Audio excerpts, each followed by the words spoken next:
semaine dernière, on est resté sur le passage de Philippiens chapitre 3 sur la version du semeur et on a pu voir à quel point Paul mettait en garde contre les mauvais ouvriers qui voulaient nous ramener sous la condamnation de la loi et lui rejetait pleinement ce qui pouvait le justifier. Parce que la base de ces mauvais ouvriers, c'est de dire que tu n'es un bon croyant et un bon chrétien que lorsque tu te soumets à la loi juive. En fait, il faut se remettre dans la doctrine de l'époque, qui s'est aujourd'hui déguisée, mais qui demeure encore.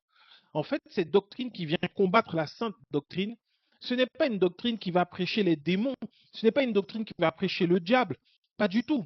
Puisque tous ceux qui cherchent Dieu et qui aiment Dieu ne vont pas aller là où on va leur dire il faut que tu obéisses à Satan, il faut que tu fasses des alliances avec le diable. Ils ne sont pas fous, ils recherchent la vie. Donc il y a une doctrine semblable à la sainte doctrine, mais qui n'est pas la sainte doctrine et qui mène à la mort, que l'on le veuille ou non, qui mène à la malédiction, qu'on le veuille ou non, à la condamnation. Et cette doctrine consistait de façon très simplifiée à dire, mais en fait, si tu veux être un bon chrétien sauvé par la grâce de Dieu, il te faut obéir et appliquer les lois du peuple élu. En faisant ça, tu rentres dans l'alliance et tu peux ainsi vivre la grâce de Dieu, ce qui est un mensonge. Ce qui veut dire que ces hommes venaient et prêchaient que c'est bien, tu crois en Jésus aujourd'hui, mais il ne faut pas t'arrêter à ça.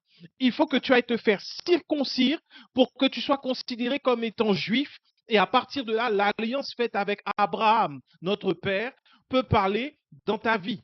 Et c'est pour ça que Paul va combattre et faire en sorte de déclarer pleinement que l'alliance faite à Abraham a été faite avant la circoncision et elle a été faite afin que les non-croyants et les croyants puissent avoir ce même héritage par Abraham, qui est le père de la foi. Parce qu'Abraham a eu foi en Dieu avant qu'il n'existe la loi, avant même qu'il n'y ait les Juifs, avant même que son nom ne soit changé. C'est pour ça qu'il est le père de la foi. C'est pour ça qu'aujourd'hui, cette doctrine s'est transformée, elle s'est déguisée dans la modernité. Et Paul dira bien de ne pas se soumettre et de ne pas se fier, de ne pas suivre le siècle présent, mais de se laisser transformer, renouveler.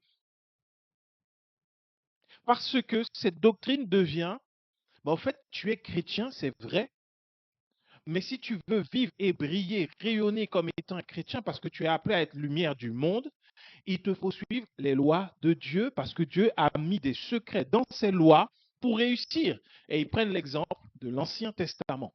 Si tu veux réussir, être puissant, remporter toutes tes victoires, tu dois faire et suivre le roi David, avoir le cœur de David, parce que David avait le cœur, l'homme selon le cœur de Dieu. Donc tu dois être comme un David. Si tu veux être un grand prophète, il te faut faire comme Élie. Si tu veux réussir, tu peux réussir comme Salomon.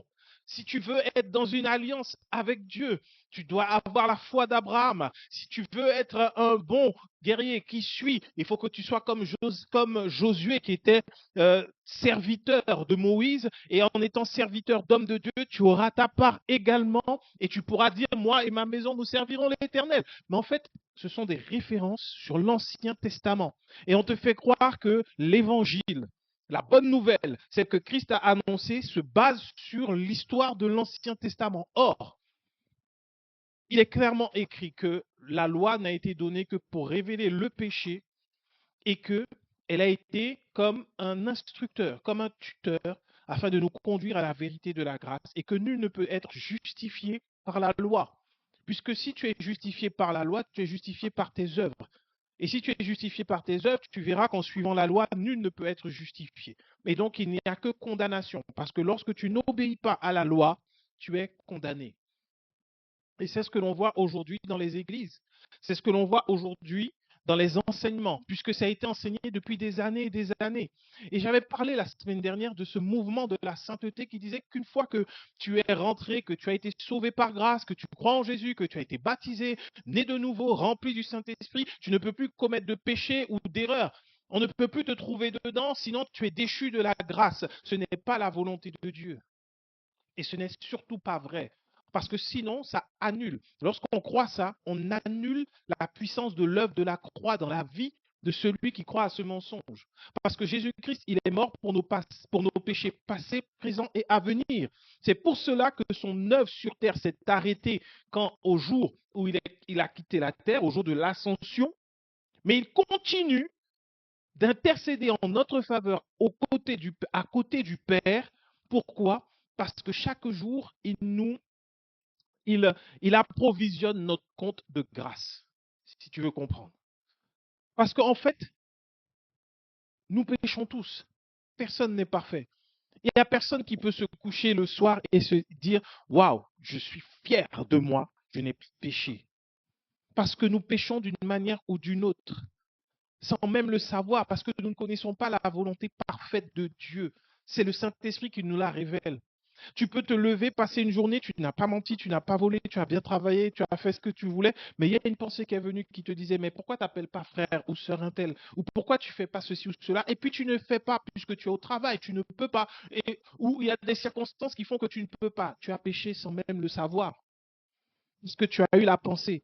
Tu as eu une directive qui est venue de Dieu et tu n'as pas suivi. Mais Dieu ne t'en veut pas, puisque Jésus est là à la droite de Dieu et il continue de dire, il est pardonné pour ça. Elle est pardonnée pour ça. Et c'est ça la grâce de Dieu. On est continuellement approvisionné en pardon et en justice. Et lorsqu'on te dit que si tu as fait quelque chose de mal, il y a souvent cette hypocrisie. La chose de mal, c'est celle dans laquelle on va t'attraper, celle qui est flagrante, celle qui est évidente, l'arbre qui va cacher la forêt. Parce que celui qui fait des petites choses, petites, des petits péchés, on va dire, personne n'attrape, on va croire qu'il est bon, qu'il est parfait. Mais celui qu'on va voir dans un gros péché, on dira, ah là là, quel pécheur, quel mauvais pécheur. Lui, il est déchu de la grâce. Pour lui, c'est fini. Il ne peut plus rien avoir de bon qui sorte de lui. Mais Dieu ne fonctionne pas comme ça parce qu'il est celui qui voit dans les ténèbres sous une pierre noire, une fourmi noire en pleine nuit noire. Dieu voit tout, en fait. Tout est lumière devant lui. C'est pour ça que cette mentalité, cette doctrine est extrêmement dangereuse pour le salut et pour la grâce, pour le salut de nos âmes et pour vivre la grâce de Dieu. Il nous faut comprendre que lorsque l'on enseigne la justice de Dieu, Paul lui-même disait dans Philippiens qu'il s'adresse à des chrétiens matures. Parce que tu ne peux pas l'enseigner directement à quelqu'un qui vient de naître de nouveau. Pourquoi? Parce que celui qui vient de naître de nouveau peut se tromper et croire que la justice de Dieu, c'est l'autorisation de pécher. Ce n'est pas l'autorisation de pécher.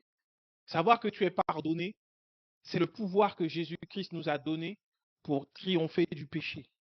Savoir que tu es pardonné annule la volonté de ta chair d'aller pécher. Quand on te dit que tu as accès à tout, tu ne manges pas tout. C'est comme ça que l'être humain fait. Si on te dit que tu n'as pas le droit, tu vas vouloir. Et Jésus-Christ nous a libérés de ce fardeau. Et on est tous conscients de ça. Hein. Regarde, tu vas dans un restaurant, il y a une carte bien définie. Il y a énormément de plats qui te plaisent, mais tu vas te cantonner de prendre un plat et tu dis la prochaine fois je reviens, je prendrai ça, et puis je prendrai ça, et puis je prendrai ça, et tu reviens au restaurant puisque tu n'as pas accès à tout. Et ça te donne envie, ça te maintient. Tu as toujours envie de venir.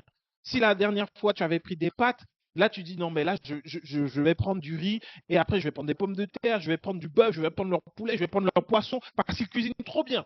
Tu vas les tester. Mais quand tu es dans un restaurant avec plat à volonté, tu vas y aller. On te dit que c'est à volonté. Mais il n'y a personne qui reste et qui mange et qui goûte de tout. C'est impossible. D'autant que tu as accès à tout. Si tout n'était pas accessible, tu aurais eu envie de tout manger. Mais quand c'est à volonté et qu'il y en a énormément, ben, tu vas sur ceux qui t'intéressent. Et puis après, si tu veux reprendre, tu reprends. Et c'est tout. Tu n'es pas pressé par quelque chose qui te dit il faut que tu manges tout. Il faut que tu prennes de tout. C'est comme ça que Christ nous a libérés du péché. Hier, tous les exemples qui sont pris dans l'Ancien Testament, le péché dominait sur eux, malgré tout. Ils n'étaient pas vainqueurs sur le péché. On le voit par leur histoire. Il n'y en a aucun qui a fini victorieux. Élie a pris la fuite devant Jézabel. Il a laissé la peur l'envahir. David, on connaît son histoire. Salomon, on connaît son histoire. Abraham, on connaît son histoire. Comment peut-on dire que ce sont des exemples à suivre quand l'exemple à suivre, c'est Jésus? Ce sont des récits d'histoires réelles avec Dieu et dans lesquels nous devons trouver la leçon de la grâce de Dieu, en fait. Dans l'histoire de David, on voit la grâce de Dieu manifestée. Dans l'histoire de Salomon, on voit que Dieu a fait grâce également. On doit retrouver l'œuvre de la croix et tu dois tout lire avec les lunettes de la grâce de Dieu. C'est pour ça que nouveau-né en Christ, on lui parle de la grâce. On lui parle de la liberté qu'on a en Jésus-Christ. On parle de la victoire sur le péché. Et une fois qu'on a fait nos pas avec Christ, on enseigne la justice. La justice est pour ceux qui sont conscients que désormais ce n'est pas une autorisation de péché.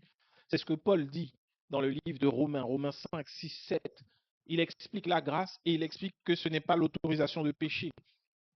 Il dit même, pécherions-nous plus pour qu'il y ait plus de grâce? C'est là qu'on dit que là où le péché abonde, la grâce surabonde. Non, on ne va pas pécher plus. Au contraire, il explique que ce n'est pas une raison ni un prétexte pour pécher plus. Et une fois qu'il a fini de l'expliquer, je t'invite à lire Romains 5, 6, 7 pour bien comprendre tout ça. Lis-le dans plusieurs versions. Lis-le dans la version du semeur, lis-le dans les différentes versions qui existent aujourd'hui pour pouvoir vraiment avoir l'essence de ce que l'auteur voulait dire, de ce que Paul voulait dire.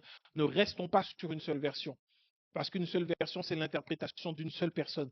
Si on prend l'interprétation de plusieurs personnes sur le même texte, on pourra avoir également en substance ce que l'Esprit voulait nous dire à ce moment-là. Et dans Romains 8, qui est le passage qu'on va voir aujourd'hui, Romains 8, la version du semeur, Paul parle. Après avoir expliqué que la grâce de Dieu n'est pas le prétexte pour pécher, il dit maintenant donc, là je prends la version du semeur de Romains chapitre 8 au verset 1er, maintenant donc il n'y a plus de condamnation pour ceux qui sont unis à Jésus-Christ. Juste le premier verset. Il n'y a plus de condamnation pour ceux qui sont unis à Jésus-Christ. On parle de l'union à Jésus-Christ. La condamnation ne vient pas si tu es uni à Christ. Et quand tu es uni à Christ, tu n'es pas bercé dans le péché. Tu n'es pas uni au péché. Au contraire, tu es uni à l'amour de Dieu. Tu es uni à la grâce de Dieu. Tu es uni à la beauté parfaite de l'œuvre de Jésus-Christ à la croix. Et c'est ce que dit Paul. Il n'y a plus de condamnation pour ceux qui sont unis à Christ. La question que tu peux te poser, c'est est-ce que je suis bien dans l'union avec le Christ? Est-ce que l'intermédiaire entre Dieu et moi, c'est bien Jésus-Christ? Est-ce que lorsque je prie, mes prières passent par l'œuvre de Jésus-Christ? Est-ce que lorsque je regarde à Dieu, que je suis dans des soucis, est-ce que je regarde premièrement à Christ? Là, tu es uni au Christ et il n'y a plus de condamnation. Ce passage, c'est trop facile pour souvent. Pour beaucoup, ils disent désormais, il n'y a plus de condamnation pour ceux qui sont en Jésus-Christ. Mais ce n'est pas seulement ceux qui sont en Jésus-Christ. Parce qu'on peut se dire que ceux qui sont en Jésus-Christ sont ceux qui sont assis à l'église. Or, ceux qui sont assis à l'église ne sont pas forcément unis à Jésus-Christ. Il y en a qui sont unis à leur pasteur. Ils sont unis à l'argent. Ils sont unis à la gloire, mais ils ne sont pas unis à Jésus-Christ. Et le moyen qu'ils ont trouvé, c'est l'évangile, pas Jésus-Christ. Il n'y a plus de condamnation pour ceux qui sont unis à Jésus-Christ. Il n'y a qu'un seul intermédiaire entre les dieux et les hommes, Jésus-Christ. Tu ne peux pas dire à Jésus-Christ, le seul intermédiaire, que tu viens devant lui sous le manteau d'un papa spirituel. Tu ne peux pas parler à Jésus-Christ en disant mon père spirituel, c'est mon pasteur. Tu n'es pas uni à Christ, tu es uni à ce pasteur-là. Dans l'église, mais pas uni à Christ. Il n'y a plus de condamnation pour ceux qui sont unis uniquement à Christ. Et l'église est l'épouse de Christ. On ne dit pas ton église là dans laquelle tu vas. On te parle de l'église, épouse de Christ. Et lorsque tu es réellement épouse de Christ, tu es uni à Christ. Et pour toi, il n'y a plus de condamnation. Parce que tu es trouvé dans la grâce de Dieu. Tu ne te justifies pas de tes prières, tu ne te justifies pas de tes œuvres, tu ne te justifies pas de ta lecture de la parole ni de tes offrandes, mais tu es justifié par l'œuvre de Christ. Ce qui veut dire que tu reconnais pleinement que tu étais un pécheur et qu'il n'y avait aucun espoir pour toi si ce n'est en Jésus-Christ. Là, tu es uni au Christ. Et il y a des personnes qui viennent et qui sont imbus de leur personne et qui disent, moi, je prie, moi, je fais des offrandes, moi, je. Mais à aucun moment on entend Christ, c'est lui qui m'a lavé. Christ, c'est lui qui m'a sauvé. Si je fais une offrande, c'est par la grâce de Dieu. Si je peux prier, c'est parce que Dieu me donne le souffle de vie par Jésus-Christ. Si je peux lire la Bible, c'est parce que le Christ m'a sauvé. Si aujourd'hui je me tiens devant toi, ce n'est pas que je suis parfait ou que mon histoire est parfaite, mais c'est parce que Christ est parfait, parce que son sacrifice est parfait, parce qu'il a tout fait parfaitement et parce que le châtiment qui produit la paix est tombé sur lui. Désormais, je suis là devant toi. Parce que ce châtiment aurait dû être sur moi, mais il l'a pris à la croix. Il a dit tout est accompli. Et donc, oui, je suis uni à Christ. Et il n'y a plus de condamnation pour ceux qui sont unis à Jésus-Christ. On dit bien Jésus-Christ. Parce qu'il y en a qui peuvent dire, oui, bon, Christ, c'est quelqu'un, Jésus, c'est quelqu'un, Christ, c'est l'onction, c'est loin, et puis il y a Jésus. Non, Jésus, le Christ, l'unique, le seul, c'est Jésus. Jésus, le Christ. Verset 2. Car la loi de l'Esprit qui donne la vie dans l'union avec Jésus-Christ t'a libéré de la loi du péché et de la mort. La question est souvent, mais pourquoi à l'Église il y a autant de personnes qui sont mauvaises, qui font le mal, qui sont pécheurs, qui ne changent pas? 20 ans il va à l'Église, 20 ans il juge les gens, 20 ans il condamne, 20 ans son cœur n'a pas changé, il est méchant. Pourquoi? Parce qu'il est écrit que la loi qui nous donne la vie dans l'union avec Jésus-Christ nous libère de la loi du péché et de la mort. Si tu n'es pas uni à Christ, tu n'es pas libéré de la loi du péché et de la mort. Tu demeures encore sous cette loi, la loi du péché et de la mort. Tu te rends compte, c'est horrible. Tu veux Jésus dans ta vie, tu crois en Jésus, mais tu laisses des hommes te détourner de lui. Et au lieu de vivre la justice, tu vis la condamnation. La loi du péché et de la mort. Et tu vas vivre une vie qui est semblable à celle de l'Ancien Testament. Dieu te donne beaucoup de choses, mais en retour, toi tu pêches, tu ne peux pas, tu n'y arrives pas. C'est difficile, la peur t'assaille. Tu pars devant la difficulté, tu ne veux pas faire la volonté de Dieu comme Jonas. L'union à Jésus-Christ est la clé de vie pour vivre la justification et la justice de Dieu. Elle n'est accessible que dans l'union à Jésus-Christ. Verset 3, car ce que la loi était incapable de faire parce que l'état de l'homme la rendait impuissante, Dieu l'a fait. Comment? Il a envoyé son propre Fils avec une nature semblable à celle des hommes pécheurs et pour régler le problème du péché, il a exécuté sur cet homme la sanction qu'encourt le péché. Il l'a fait pour que la juste exigence de la loi soit pleinement satisfaite en nous qui vivons, non plus à la manière de l'homme livré à lui-même, mais dans la dépendance de l'esprit. Waouh! Dans la dépendance de l'esprit. L'union avec le Christ passe par la dépendance à l'esprit. Je ne vous laisserai pas orphelin. Il vous est avantageux que je m'en aille. C'est ce que Jésus disait. Pourquoi? Parce qu'il y a un autre consolateur. Il viendra pour nous rappeler tout ce que Jésus a dit, pour nous les enseigner et pour nous conduire, pour nous guider, pour nous soutenir, pour nous accompagner. L'Esprit de Dieu. Et ce même Esprit au-dedans de nous crie Abba Père. Nous sommes enfants de Dieu, unis au Christ par la dépendance à l'esprit. Cette dépendance à l'esprit fait que tu ne vivras plus comme l'homme livré à lui-même, mais tu vivras comme quelqu'un qui est conduit par l'esprit. Et c'est ce que Paul dit dans le livre de Galates. Les Galates qui s'étaient détournés de la grâce pour commencer à suivre la loi. Il leur dit bien dans Galates 5 que celui qui marche par l'esprit a crucifié la chair, ses passions. La chair est rendue sans force. Il te faut marcher par l'esprit. Le problème, c'est qu'encore une fois, l'homme voulant garder le contrôle sur son prochain, au lieu de l'aimer, enseigne que la dépendance à l'esprit est difficile parce qu'il faut une obéissance aveugle, il faut beaucoup de sacrifices, il faut beaucoup de choses. Or, la Bible ne dit pas que ce sera à travers des épreuves, et elle te dit juste de te laisser conduire par l'esprit. Tu ne peux pas prédéfinir une conduite par l'esprit. Être conduit par l'esprit, c'est savoir qu'il y a une destination. La destination finale, la destination, c'est de se retrouver là où Jésus est.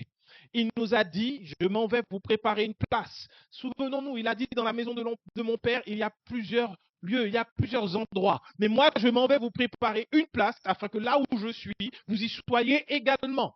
Ça, c'est ce que Jésus-Christ nous a dit. Et pour que nous puissions arriver là où il est, là où il a préparé cette place pour nous, épouses, nous avons besoin de l'esprit. Or, on ne peut pas dire à l'esprit le chemin par lequel je veux arriver à la place que Jésus-Christ a préparée. Pour moi, c'est par la réussite, c'est par la gloire, c'est par l'argent, c'est par la renommée, c'est par la grande église. Pas du tout. L'esprit sait comment emprunter ce chemin parce qu'il est spécifique à chacun de ceux qui croient. Voilà pourquoi Jésus-Christ est le chemin. Tu ne peux pas prendre le témoignage d'une personne pour dire je vais vivre une vie en Christ comme cette personne. Tu peux prendre ce témoignage comme un encouragement pour dire waouh, Jésus-Christ est merveilleux. Ce qu'il a dit, il le fait. Et rendre gloire à Dieu parce que ses promesses sont véritables, elles sont certaines, elles sont oui et amen. Et bénir le Seigneur pour la vie de ce frère. Il n'y a pas de problème. Quelqu'un qui va faire un témoignage sur ce qu'il a expérimenté, qu'il a vécu avec Christ, tu peux le prendre, ce témoignage, tu peux le lire, ça va te faire du bien, ça va te fortifier, parce que la Bible nous dit de nous édifier les uns les autres par la parole, de nous édifier en Jésus-Christ. Ça, tu peux le faire. Ne va pas chercher les principes pour devenir riche en Jésus-Christ. Laisse-toi conduire par l'Esprit. Laisse-toi conduire. Il est celui qui te prend par la main. C'est pour ça qu'il est appelé le paraclet. Dans la Grèce antique, c'est celui qui est à côté de celui qui court et qui l'encourage. Je ne sais pas si vous vous rappelez dans les Jeux olympiques, les paralympiques, quand il y a la course, que ce soit 100 mètres, 200 mètres, 1500 mètres, les aveugles, ils ont un accompagnateur à côté d'eux qui doit courir avec eux également. Il ne peut pas courir plus vite pour les entraîner, mais il doit courir à côté d'eux pour les guider, pour qu'ils arrivent à la ligne d'arrivée. Tu es cet aveugle. Sur la terre, tu ne vois pas tout. Tu n'as pas les yeux ouverts sur le monde spirituel comme l'Esprit lui-même le fait.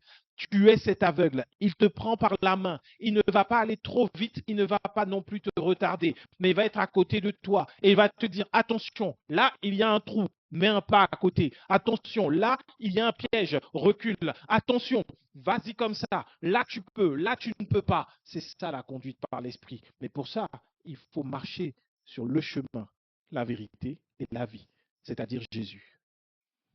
C'est bien d'obéir à ses pasteurs quand ils ont été envoyés pour nous nourrir par la parole.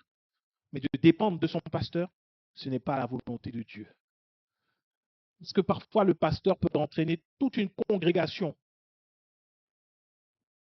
dans le désert et dans la chute. La dernière fois, je ne savais même pas. C'est au travail, quelqu'un qui n'est pas du tout en Christ. Un collègue qui me montre, il y a un homme qui s'est levé en Afrique et il a construit des arches pour dire qu'il allait avoir un nouveau déluge. Et je crois que c'est au Nigeria. Il a construit, je crois, 25 arches. Il était sur les réseaux sociaux. Il était habillé en sac, toile de jute, l'image que les gens se donnent de l'époque de Noé. Il a construit les bateaux et il a vendu des billets pour entrer dans l'arche. Sauf que énormément de personnes ont cru en ça. Et on le voyait qu'il repartait dans sa Mercedes. Il était habillé en sac, mais il repartait en Mercedes. Et il avait promis que ça allait être au 31 décembre ou je ne sais pas à quelle date. Les gens sont venus par centaines de milliers. croyant vraiment qu'il allait avoir le déluge avec leurs affaires, prêts à embarquer. Il n'y avait pas assez de place pour tout le monde. Et de deux, ça n'a pas eu lieu. Il n'y a pas eu de déluge. Et cet homme a été gentiment embarqué par la police. Arnaqueur. Et il s'est appuyé sur quoi? Sur l'Ancien Testament pour détourner les gens. Alors lui, c'est un peu gros comme une maison, c'est un peu évident. Mais quand c'est très subtilement déguisé, avec beaucoup d'astuces, d'intelligence, comme Paul dit, avec un langage facile. Paul disait toujours qu'il n'avait pas le langage facile. Mais ces hommes avaient l'art de la persuasion. Ils ont l'art de la persuasion. Il y a des personnes qui peuvent te parler de la Bible, tu as l'impression qu'il y a un savoir extraordinaire, alors qu'il n'en est rien. C'est juste de la séduction, comme le serpent avec Ève. Souvent, on se dit que Ève, c'était trop facile et tout. C'est pas vrai. Quand tu te retrouves face à un séducteur, beau parleur, ce n'est pas facile. Sinon, on ne se ferait pas avoir. Jusqu'à aujourd'hui, il y a des gens encore. Tu vois la nature de l'homme, l'homme qui n'est pas conduit par l'esprit. Il y a encore, je suis encore étonné de voir qu'aujourd'hui, en 2026, il y a des personnes qui pensent avoir des relations avec des acteurs connus. Il y en a, c'est Brad Pitt, il y en a, c'est avec Tom Cruise, et ils donnent de l'argent à des personnes qui ont déjà de l'argent. Pour elles, elles trouvent ça normal. Donc, ce n'est pas si facile. On se dit, oui, la personne, elle est bête. Elle n'est pas bête. C'est un esprit derrière de séduction qui frappe les gens. Et quand tu es pris dans les liens de cet esprit-là, tu vas faire ce que tu ne veux pas. Mais Christ, lui, nous en a libérés par le Saint-Esprit qui doit nous conduire. Donc tu avances par la foi. Tu es cet aveugle qui ne voit pas la route devant. Tu sais juste qu'il y a une ligne d'arrivée. Tu sais qu'il y a une fin. Tu sais qu'il y a une récompense. Tu sais qu'il y a un lieu où tu pourras te reposer, mais tu ne sais pas comment le chemin sera. Voilà pourquoi le Saint-Esprit nous a été donné. Et vu que c'est par amour, c'est dans l'amour, il ne nous a pas été donné pour que nous puissions souffrir pour marcher par l'Esprit. Jamais. Marchez selon l'esprit et vous n'accomplirez pas les désirs de la chair. Ça veut dire que tu dois marcher. Ça veut dire que tu dois avancer sur terre, sachant qu'il y a un but, sachant que la finalité de ta vie n'est pas sur terre, sachant que Jésus-Christ t'attend, sachant qu'il est réel, puisque tu as le Saint-Esprit. L'Esprit de Dieu est la preuve que Jésus-Christ est réel. Là où les hommes doutent de Jésus, toi tu le sais, et la preuve en est, tu marches et tu vis, tu as reçu l'Esprit. Et pour aller plus loin, tu peux prier par l'Esprit. Comment croire qu'un homme puisse nous conduire? C'est impossible. Mais par l'Esprit, tu es dans l'union au Christ. Cette dépendance à Christ.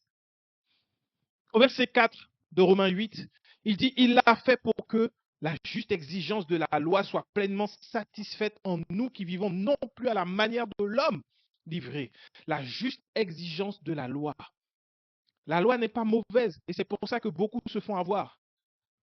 La loi est parfaite, mais c'est l'homme qui est imparfait. Et c'est ce que Dieu voulait que l'homme réalise. Tu n'es pas parfait si tu veux suivre la loi. Tu ne peux pas. La juste exigence de la loi. Est-ce que tu sais ce que c'est que la juste exigence de la loi? La juste exigence de la loi, c'est la mort. C'est la mort, tout simplement. Tu vois ce que Jésus a souffert? C'est ce que Paul décrit comme étant la juste exigence de la loi. Est-ce qu'aujourd'hui, tu penses que toi, qui veux suivre la loi, tu peux suivre cette juste exigence? Alors, je vais te remettre dans le contexte de tout ce que Jésus a souffert. Alors, la juste exigence de la loi, ça a commencé par le jardin de Gethsémane. Il a été oppressé. Il a tellement été angoissé que sa sueur est devenue des grumeaux de sang. Il a été pressé de toutes parts. Et une fois qu'il a été attrapé, on l'a frappé, premièrement. Ils l'ont tellement frappé que Ésaïe a vu, avant que cela n'arrive, qu'il était défiguré, qu'on ne pouvait même plus le reconnaître. Il n'avait plus un visage d'homme, il était tuméfié de partout. Ça, premièrement. Tu vois, quand tu étais petit, des fois, tu te cognais, ton œil gonflait. Imagine quelqu'un qu'on a frappé toute la nuit. On lui a fait ça. Son visage était défiguré. Et une fois que son visage a été défiguré, ils sont allés et ils ont lacéré son dos. Quand son dos a été lacéré, saignant, à blanc, il a dû porter la croix et il a été crucifié. Il a été crucifié.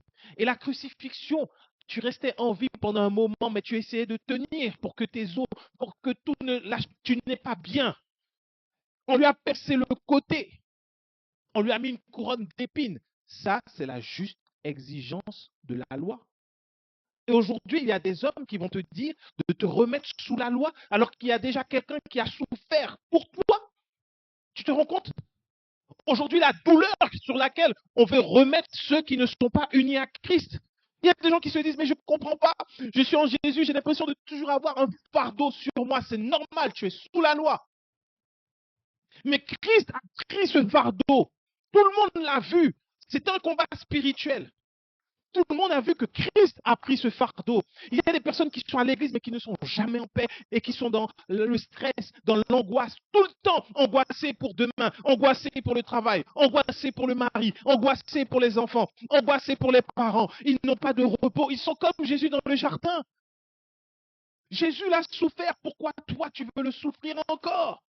C'était la juste exigence de la loi. Celui qui te dit de suivre une loi te demande de repasser par un chemin que tu ne peux pas suivre. Parce que Jésus, lui, l'a suivi. Il en est sorti vainqueur parce qu'il était et il est parfait. Aujourd'hui, nous ne sommes pas parfaits. Si tu es condamné par la loi, c'est une juste condamnation. Mais quand tu viens en Jésus, tu es justifié parce que tu peux dire, Seigneur, je viens devant toi au nom de Jésus. Je me présente en étant en Jésus. Et lorsqu'on te voit, on ne voit plus ce que tu étais, mais on voit Jésus. Et si on voit Jésus dans le monde spirituel, le diable ne peut pas condamner Jésus. Le péché ne peut pas souiller Jésus. La condamnation est déjà tombée sur lui. La Bible dit qu'il a pris, remporté les clés de la mort et du séjour des morts, qu'il a traîné le diable et toute sa horde dans son cortège triomphal à la croix. Il l'a vaincu. Alors lorsque tu viens au nom de Jésus, justifié, uni à Christ, il ne peut plus y avoir de condamnation. Tu es revêtu du vêtement de sa justice. Quel bonheur de savoir que c'est en lui que tu es. Pourquoi chercher à être un homme, appartenir à une congrégation, à une église, à une personne? Non, tu appartiens à Christ et tu es nourri dans une église. Tu es nourri, mais tu es d'abord uni à Jésus-Christ et il va te conduire par son esprit, sans effort, sans offrande, sans sacrifice, car Christ a été l'effort, l'offrande, le sacrifice et il l'est toujours. Est-ce que tu as fait un effort le jour où tu as reçu le Saint-Esprit? Dis-moi, qu'est-ce que tu as fait pour recevoir le Saint-Esprit? Qu'est-ce que tu as fait pour parler en langue? Tu l'as reçu et ça s'est exprimé, c'est sorti. Qu'est-ce que tu as fait pour recevoir un don? Qu'est-ce que tu as fait pour recevoir un songe? Rien. C'est pour ça que c'est merveilleux, parce que tu vois, le songe, tu ne peux pas dire ce soir, je vais faire un songe et puis je vais t'annoncer les choses cachées. Non, tu ne fais pas ça. Tu vas, tu dors, tu es inconscient, tu es faible, tu n'as aucune force, tu n'as aucun pouvoir, mais l'Esprit de Dieu vient et il te parle en songe et il te montre les choses cachées. Et tu ne peux pas t'enorgueillir de dire c'est mon don, mais c'est la grâce de Dieu. Il n'y a plus de condamnation dans l'union avec le Christ. Au verset 5, Paul explique qu'en effet, les hommes livrés à eux-mêmes tendent vers ce qui est conforme à l'homme livré à lui-même. Mais ceux qui ont l'esprit tendent vers ce qui est conforme à l'esprit. Car ce à quoi tend l'homme livré à lui-même mène à la mort. Tandis que ce à quoi tend l'esprit conduit à la vie et à la paix. Tu peux avoir la paix. Tu peux vivre en paix en étant guidé par l'esprit. Tu vois ce que l'homme recherche? Ça mène à la mort. Il y en a beaucoup qui regardent et qui admirent les personnes dans ce monde qui ont la gloire du monde, qui ont la richesse des millions, mais ça mène à la mort. Ça mène à la mort. Combien de personnes sont mortes sur des tables de chirurgie esthétique? Combien de personnes sont mortes parce qu'elles recherchaient l'alcool, la drogue, le sexe? Combien sont mortes parce qu'elles recherchaient l'argent à tout prix? Combien? Ça, c'est ce vers quoi l'homme tend. L'homme livré à lui-même. C'est pour ça que j'aime cette version du semeur. On dit bien de l'homme livré à lui-même. Il y a des personnes qui disent, seul Dieu me juge, je fais ce que je veux, je suis adulte. Tu es livré à toi-même. Ok, la Bible dit, la Bible reconnaît, il n'y a pas de problème, mais tu tends vers la mort, vers ceux qui tuent. Tu vois, l'homme livré à lui-même, il a besoin d'avoir des sensations. Tu vois, il a besoin de sentir qu'il est vivant. Donc, il va faire du parapente, il va faire du saut à l'élastique, il va faire des sports extrêmes, parce que sans ça, il n'y a pas l'adrénaline. Tu ne sens pas que tu es vivant. Mais pour toi qui es en Jésus-Christ, qui a reçu l'Esprit, est-ce que tu peux dire que tu ne t'es jamais senti mieux que lorsque l'Esprit te saisissait? Souviens-toi quand tu as reçu la plénitude, quand tu as été rempli du Saint-Esprit. On dirait que tu étais sur un nuage, quand tu es conduit par l'Esprit, quand l'Esprit de Dieu te saisit, quand tu es dans la prière, quand tu es dans l'adoration, quand tu es dans la présence de Dieu, à ce moment-là, est-ce que tu ne te dis pas, je suis en train de vivre ce pourquoi j'ai été créé? Ceux qui connaissent la présence de Dieu, quand tu n'as pas besoin de beaucoup de choses. Des fois, sans même avoir besoin de prier, de parler, tu sens que sa présence est juste là. Et tu sais que tu es conduit. Tu sais que tout ce que tu fais, c'est sa présence. Tu peux être en train de cuisiner un plat. L'esprit te saisit et tu vas sortir le meilleur plat. Tu peux être en train de chanter, de danser, de conduire, peu importe. Mais quand tu vois, tu as cette merveilleuse présence de Dieu. Waouh! Mais j'ai pas besoin de faire du parachute pour ça. Tu vois, ça mène à la vie. Tu peux être juste assis, à genoux, couché, debout. Tu as cette vie qui te sature. Et ce n'est pas la vie qui vient de la chair et du sang, mais c'est la vie originelle. C'est la vie pure. C'est la vie de l'esprit. C'est la vie de Dieu qui coule dans tes veines. Quand tu es là et que tu es en train de te laisser conduire, tu es emporté par cette merveilleuse présence. Tu finis par dire comme Paul, oh, la mort m'est un gain. Puisque cette vie-là, dans un corps limité, n'est pas agréable. Mais quand tu vois, tu es dans la présence de Dieu, tu te dis, waouh, Seigneur, j'ai envie de le vivre tout le temps. Je veux tout le temps. C'est ce qui fait que tu reviens. Ça devient comme une drogue, c'est une dépendance. On te parle de dépendance à l'esprit.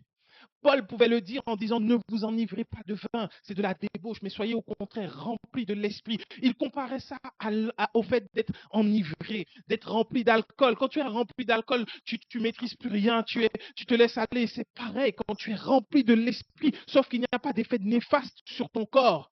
Au contraire, celui qui prie en langue se fortifie lui-même. Quand tu es dans cette relation, mais là, tu es conscient que tu n'es pas condamné. Tu es conscient de la justice de Dieu. À ce moment-là, qui peut te dire que tu es pécheur? Tu n'es jamais aussi fort que lorsque tu es complètement saisi par l'Esprit. Puisque tu te laisses aller. Et c'est l'Esprit qui conduit. C'est l'Esprit qui parle. C'est l'Esprit qui fait. C'est l'Esprit qui opère. Ce n'est plus toi qui vis, mais c'est Christ qui vit en toi.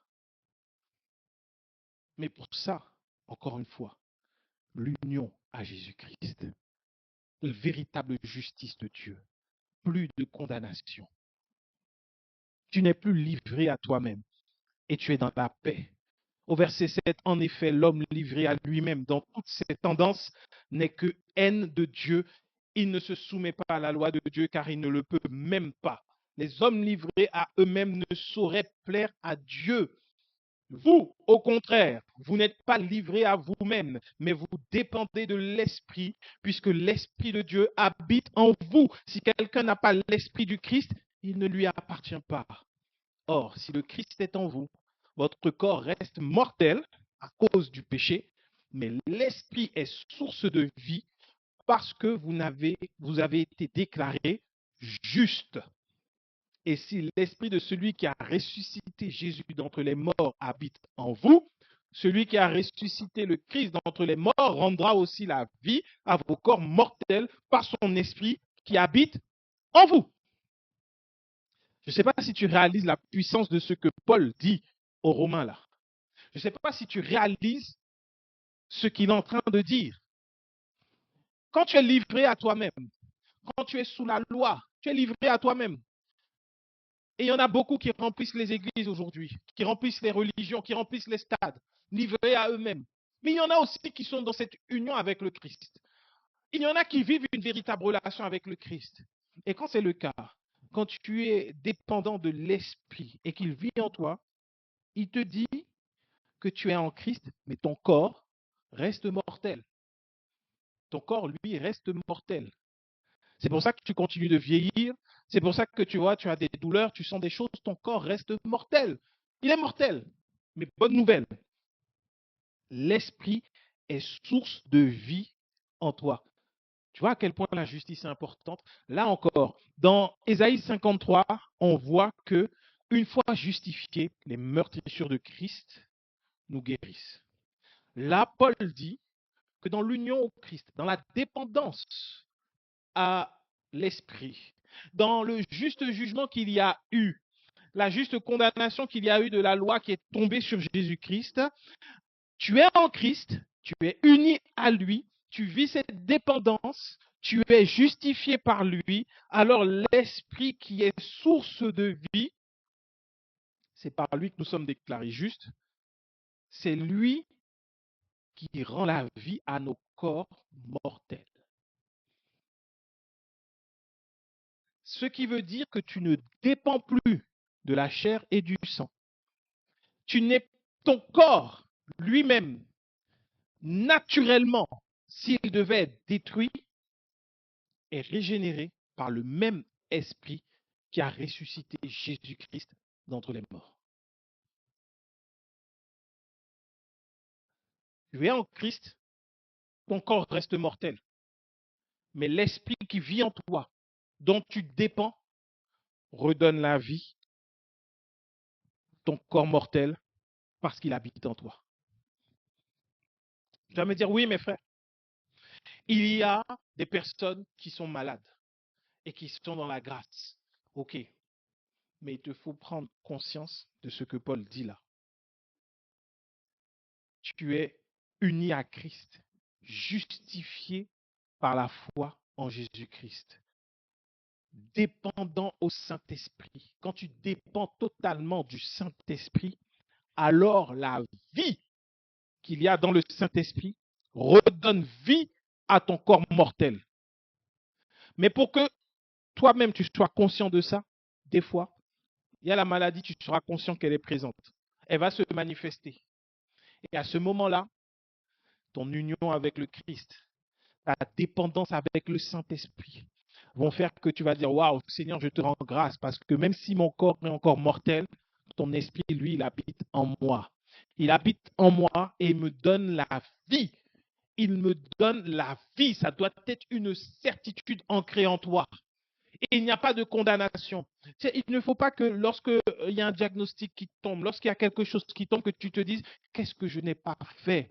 Mais pourquoi ça m'arrive? Ah, c'est vrai, là, le Seigneur m'avait dit de prier, je ne l'ai pas fait, et aujourd'hui, il y a un jugement qui tombe sur moi. Non, ne fais pas ça. Tu n'es plus dans la justification de Christ quand tu fais ça. Il n'y a pas de jugement qui tombe sur toi parce que tu es tombé malade. Mais ton corps est mortel. Il demeure mortel. Ce n'est pas ton corps final. Ce n'est pas le corps glorifié. Par contre, en toi, il y a quelqu'un qui vit, l'Esprit de Dieu. Et c'est le même qui a ressuscité Jésus d'entre les morts. Alors pendant un moment, ce sera peut-être une bataille à l'intérieur de toi, mais sache que la vie de Christ va faire que la maladie ne gagnera pas.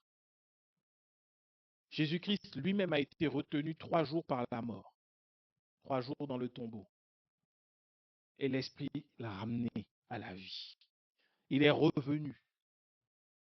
Alors toi qui n'es pas mort, toi qui es uni au Christ, toi qui es dans la justice de Dieu, aie conscience de cette justice.